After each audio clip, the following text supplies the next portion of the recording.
El Señor esté con ustedes. Proclamación del Santo Evangelio según San Lucas.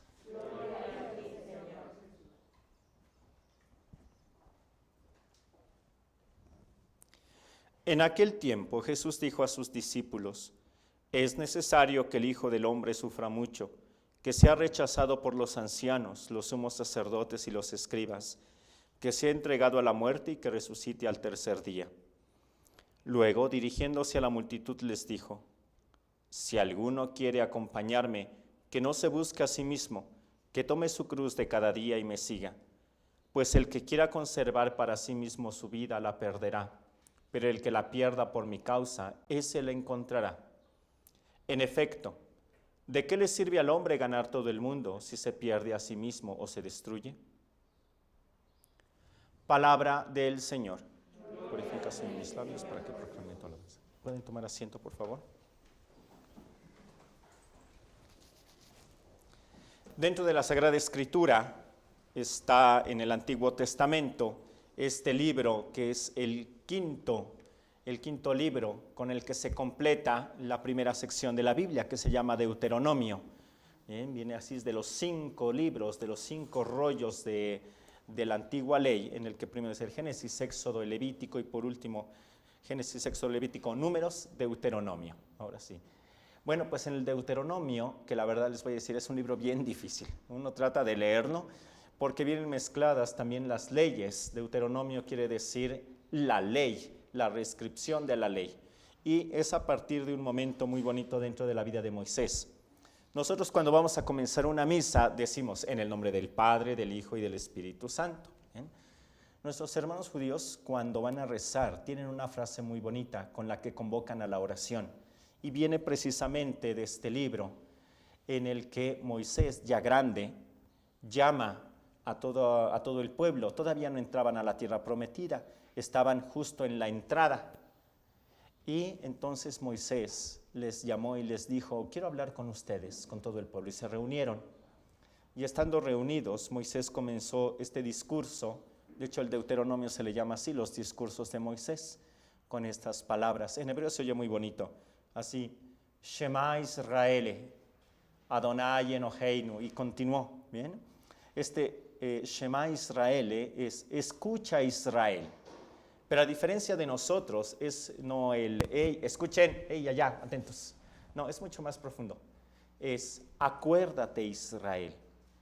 En latín, ellos no hablaban latín, nosotros utilizamos la palabra recordar, que tiene un significado precioso, significa vuelve a pasar por el corazón, recorde, pasa nuevamente por el corazón aquellos momentos que hemos vivido. Y comenzó a contarles desde que habían salido de Egipto, las plagas, cómo Dios había abierto el mar, cómo les había entregado la ley, en el momento en el que ellos hicieron el becerro de oro y que Dios se había enojado con ellos y Moisés los pidió y Dios los perdonó.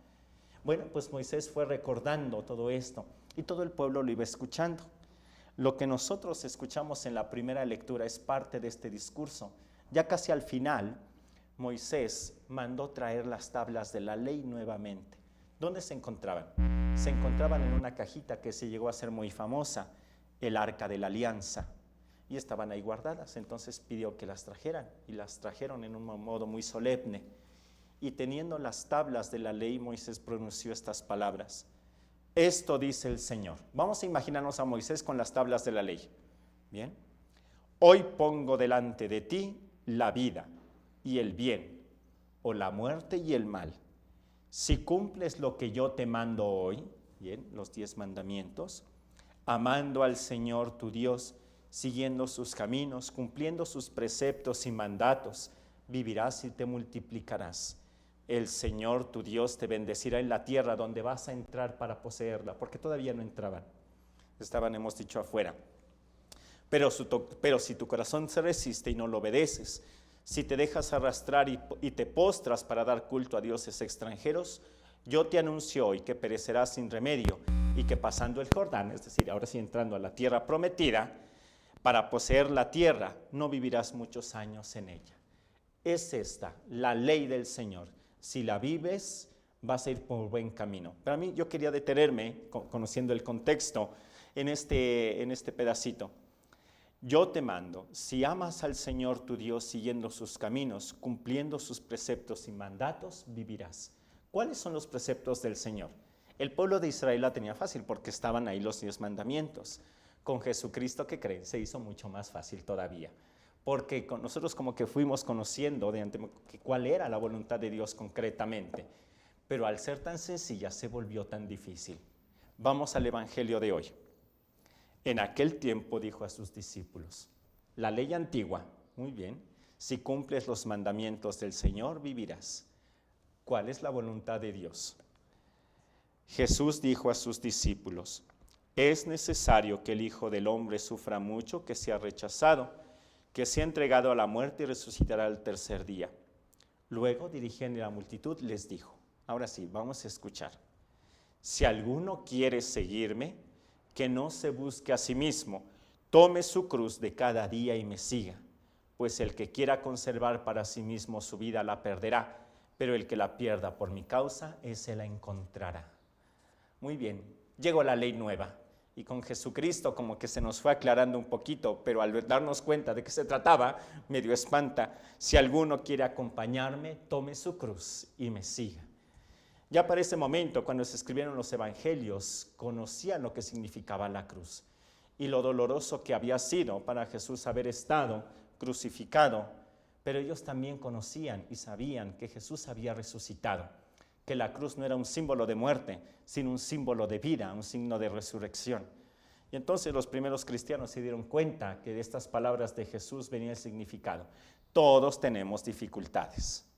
Todos tenemos nuestros efectos de carácter, todos tenemos nuestro momento de dificultad, de enojo, de tristeza, y eso es lo bonito y eso es lo que el Señor nos viene a recordar. Lo que el Señor quiere es que nosotros lo llevemos y que lo podamos seguir ofreciendo a nuestro Señor. Este es verdaderamente el camino de la salvación.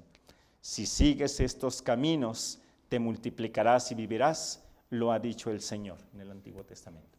Bueno, pues ahora que estamos comenzando esta cuaresma, vamos a pedir mucho a nuestro Señor que nos conceda la gracia de darnos cuenta cuál es nuestra cruz. Y a mí me gusta recordar que no se va a quitar. Padre, es que yo tengo este defecto y he luchado mucho y es que soy muy chismosa y es que soy muy egoísta y es de que soy. Sí, se le va a quitar, a muchos se los digo. Cuando esté 2 metros bajo tierra o en una cajita de este tamaño. Y todo el mundo se espanta, ¿no? Y entonces, ¿cuándo se me va a quitar? Lo que se trata, y eso es lo que vamos a ir viendo durante este camino de Cuaresma, no es tanto de quitar vicios. Entonces, no sé si los vamos a ir trabajando.